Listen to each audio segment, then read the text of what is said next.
Welcome to learner. ఈరోజు మనం భారత రాజ్యాంగంలోని కొన్ని ముఖ్యమైన ఆర్టికల్ గురించి ఆర్టికల్ 14 నుంచి ఆర్టికల్ 18 వరకు ఈ ఆర్టికల్స్ మనకు సమానత్వం, న్యాయం, హక్కుల గురించి ఏం చెప్తాయి, అలాగే వీటికి సంబంధించిన కొన్ని ల్యాండ్ మార్క్ కేసుల గురించి తెలుసుకుందాం.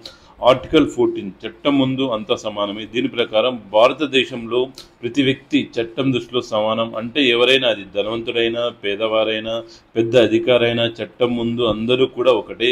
ఈ ఆర్టికల్ సంబంధించిన ఒక ప్రసిద్ధ కేసు ఏమిటంటే Indira Sawhney versus union of India. ఈ కేసులో రిజర్వేషన్ల గురించి చర్చ జరిగింది. సుప్రీంకోర్టు ఏం చెప్పిందంటే రిజర్వేషన్లు ఇవ్వచ్చు, కానీ అది 50% కంటే ఎక్కువ ఉండకూడదు.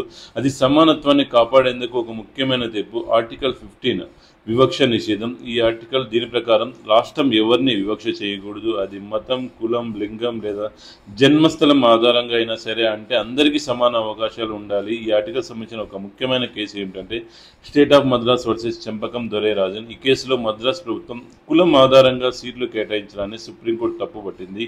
ఆర్టికల్ 16 సమాన అవకాశాలు. ఇది ప్రభుత్వ ఉద్యోగాల్లో అందరికీ సమాన అవకాశాలు ఇవ్వాలని చెప్తుంది. ఎవరైనా ఉద్యోగం కోసం దరఖాస్తు చేస్తే వాళ్ళ కులం, మతం, లింగం చూడకూడదు, అర్హత మాత్రమే ముఖ్యం. దీనికి సంబంధించిన case M Nagaraj versus union of India. ఈ కేసులో ప్రమోషన్లలో రిజర్వేషన్ల గురించి సుప్రీంకోర్టు కొన్ని నియమాలు పెట్టింది.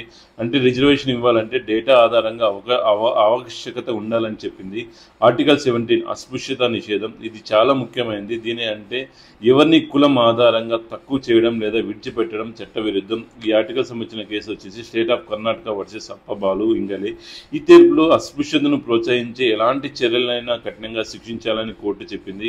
ఆర్టికల్ 18 బిరుదుల నిషేధం. భారతదేశంలో ఎవరికి రాజా సంబంధించిన బిరుదులు ఇవ్వకూడదు. ఉదాహరణకు రాజా, మహారాజా లాంటివి. అలాగే భారతీయులు విదేశీ బిరుదులను కూడా స్వీకరించకూడదు. దీనికి సంబంధించిన case Balaji Raghavan versus union of India. ఈ కేసులో పద్మ బిరుదులు ఆర్టికల్ 18ని ఉల్లంఘించవని సుప్రీంకోర్టు చెప్పింది. ఎందుకంటే అవి గౌరవ సూచకాలు మాత్రమే, రాజా బిరుదులు కావు. సో ఈరోజు మనం ఆర్టికల్ 14 నుంచి 18 వరకు వాటి ముఖ్యమైన తీర్పుల గురించి తెలుసుకున్నాం. ఈ ఆర్టికల్ మన రాజ్యాంగంలో సమానత్వం, న్యాయం కోసం ఎంత ముఖ్యమో మీకు అర్థమవుతుంది కదా. మీకు ఈ వీడియో నచ్చితే లైక్ చేయండి, నా ఛానల్ని సబ్స్క్రైబ్ చేయండి, షేర్ చేయండి, మర్చిపోకండి. కామెంట్ రూపంలో మీ ఒపీనియన్ని తెలియజేయండి. నెక్స్ట్ తదుపరి వీడియోలో ఏ టాపిక్ కావాలో సజెస్ట్ చేయండి. అంతవరకు ఉంటా, బాయ్.